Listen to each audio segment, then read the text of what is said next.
Welcome to Distance Learning, teaching using interactive technologies.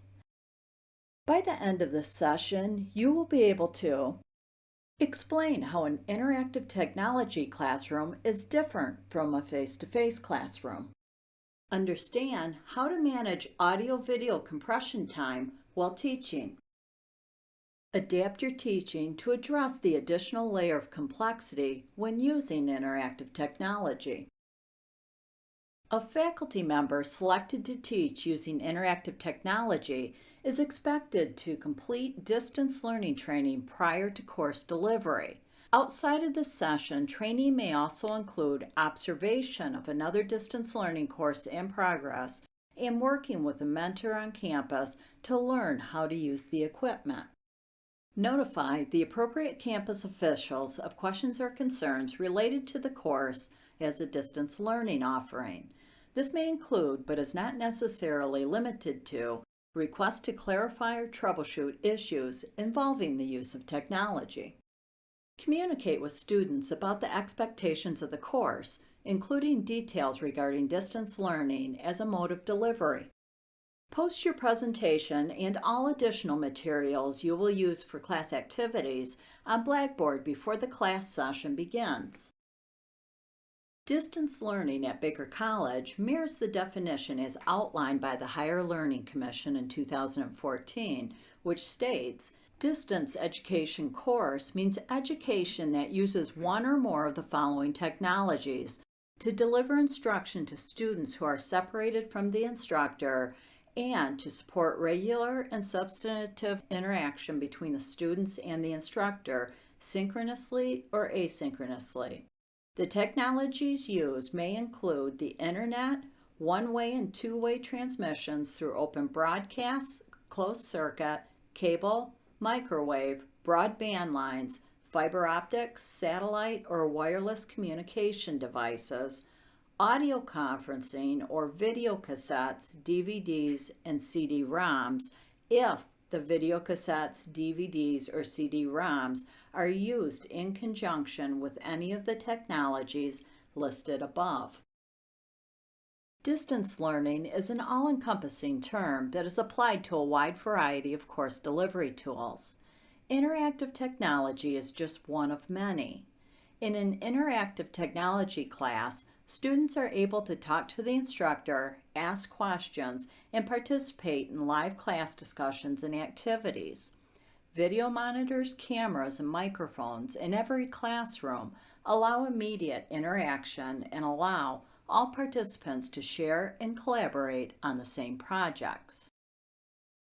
Of all the distance teaching technologies, interactive technology is the most similar to face-to-face classroom instruction. There are, however, a few key differences in the teaching and learning process that require attention for faculty and students to use interactive technology successfully.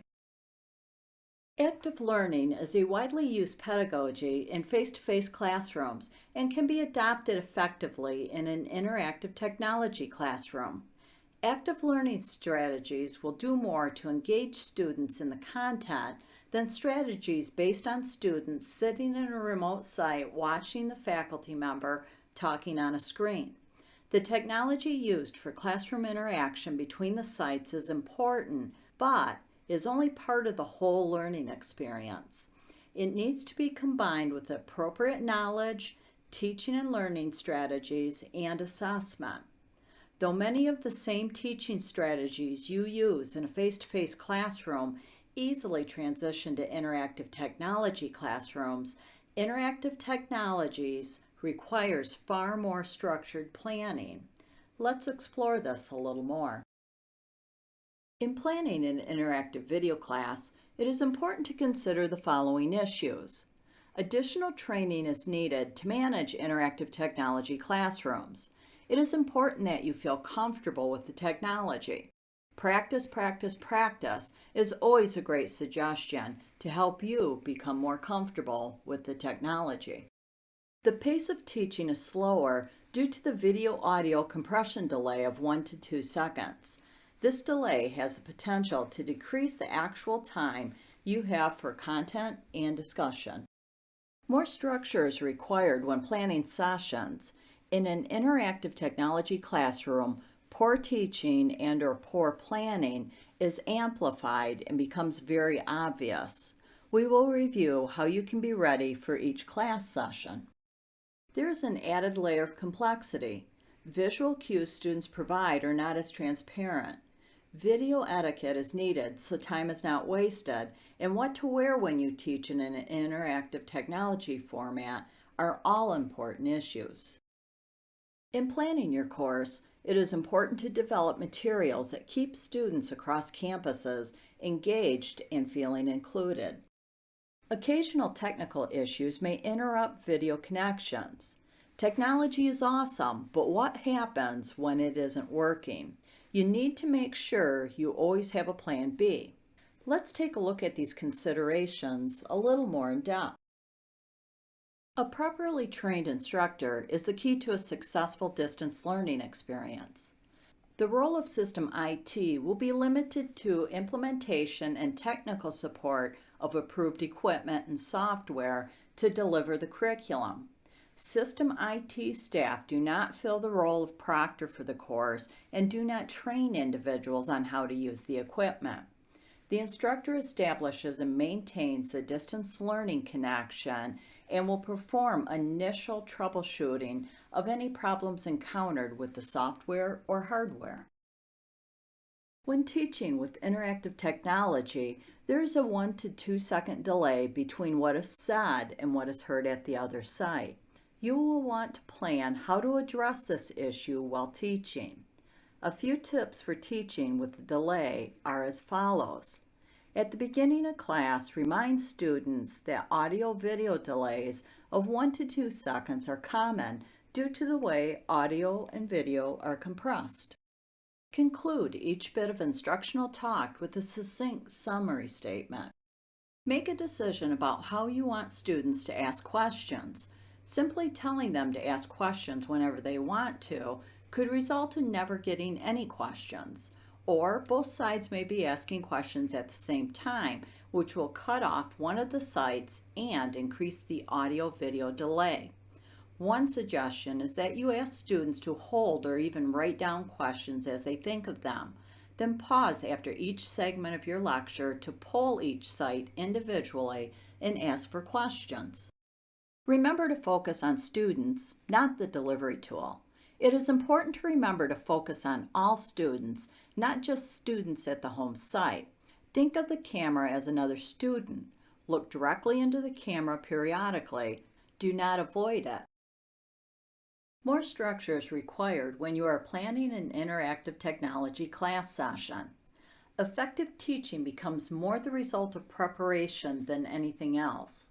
The presentation of course material becomes the focus of planning as the core content of the class remains unchanged regardless of the delivery format. The reason preparation and organization is so important is that while interactive video is a great way to deliver a class to various sites, as mentioned earlier, one downside is that it amplifies poor teaching styles, planning, and strategies. Keep in mind that the information you are presenting not only needs to be clear in your mind, but your handouts, slides, and presentation need to be in a clear and logical sequence. Trying to communicate unorganized information will only lead to confusion and loss of time. A thorough plan using Baker College's Instructional Learning Plan will help you design a course with an easy flow that assists you in coaching, facilitating, and assisting students in the learning process. The Instructional Learning Plan will help you define clear objectives for class sessions and will assist you in planning strategies to facilitate student learning. It is your responsibility as the instructor to ensure that all of your students are engaged in quality learning activities for the entire class period. Some potential activities include brainstorming, case studies, debates, demonstrations, guest speaker, interview, lecture, role play, writing activities, small group discussion, or a quick quiz. Added layer of complexity. Interactive technology etiquette, what to wear when you teach an interactive technology class, visual cues, and site integration are all important because the lack of attention to these items adds time to the audio-video compression time as well as lowers the level of student learning. Let's review how you can easily integrate a few approaches to assist in limiting the compression time delay and improve student learning. When teaching via interactive technology, it is to your advantage to clearly establish how class sessions will be run. Baker College Interactive Technology Etiquette for faculty and students has been established and is a very important part of this discussion. Though some of the etiquette seems common sense, it is key to your success in teaching via interactive technologies. The issues noted in these two guidelines will add time to your audio-video delays if not followed. Side conversations, cell phones, unmuted microphones, quick body movements, bright or busy patterns in your clothing, and big jewelry will all add to the audio-video compression time. In a face-to-face classroom, we watch for facial expressions and body language to assess if students are bored, tired, confused, or thinking through an idea.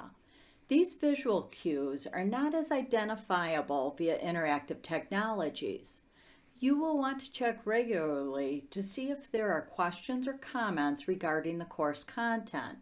As mentioned earlier, you may want to ask students to hold or even write down questions as they think of them, then pause after each segment of your lesson to ask for questions. Keep in mind, as body language that indicates someone wants to talk is not as noticeable, remote students may have a difficult time joining a lively conversation.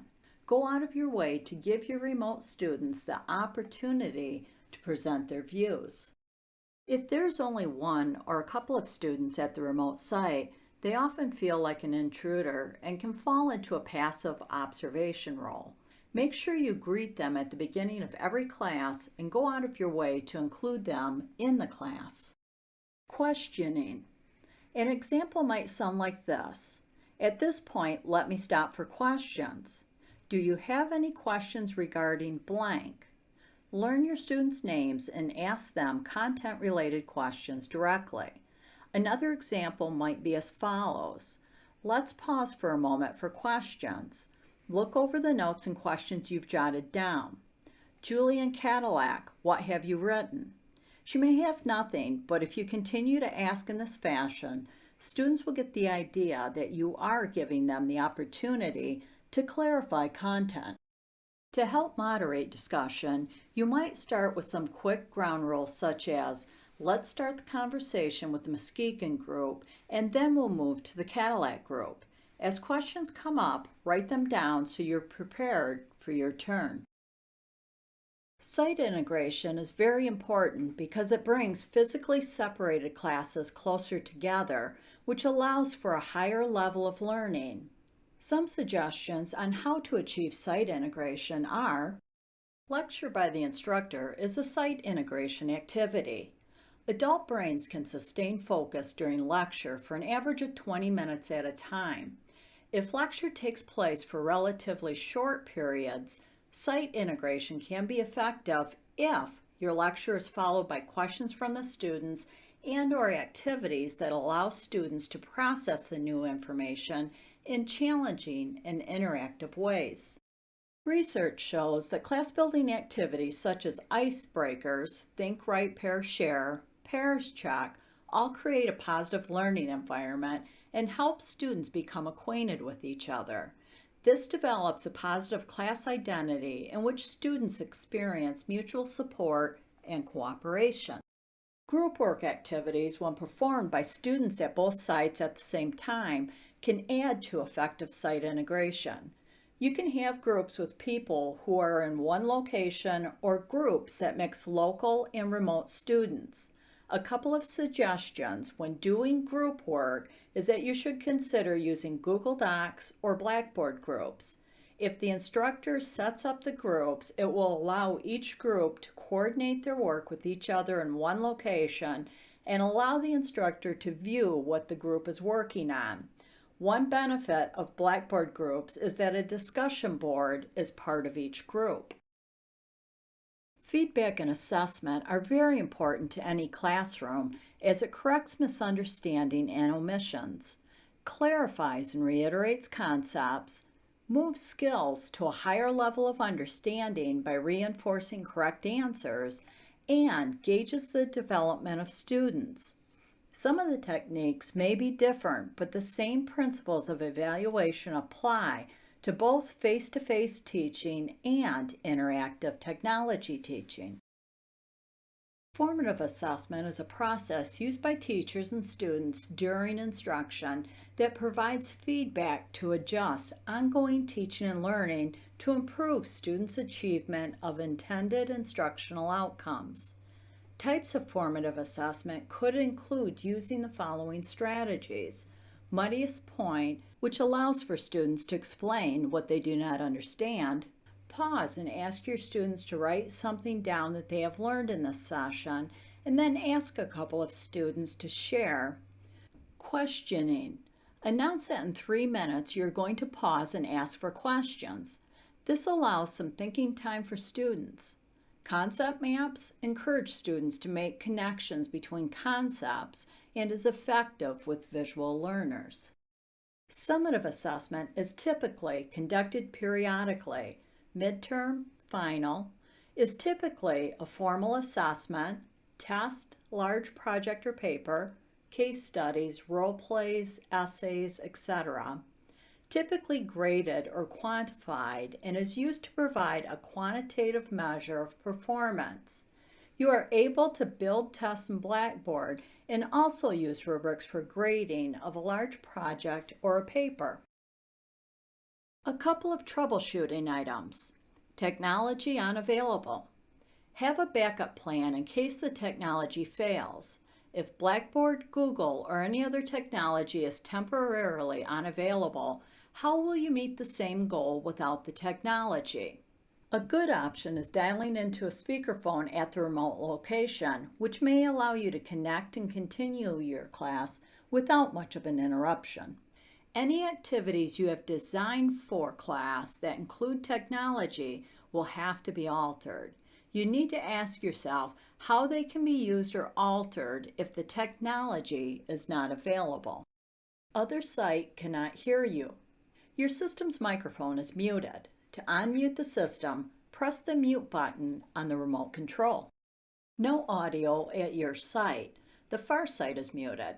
Ask the far site to unmute the microphone, or the volume may be turned all the way down. Turn the volume up using the remote control. You hear your voice echo during class.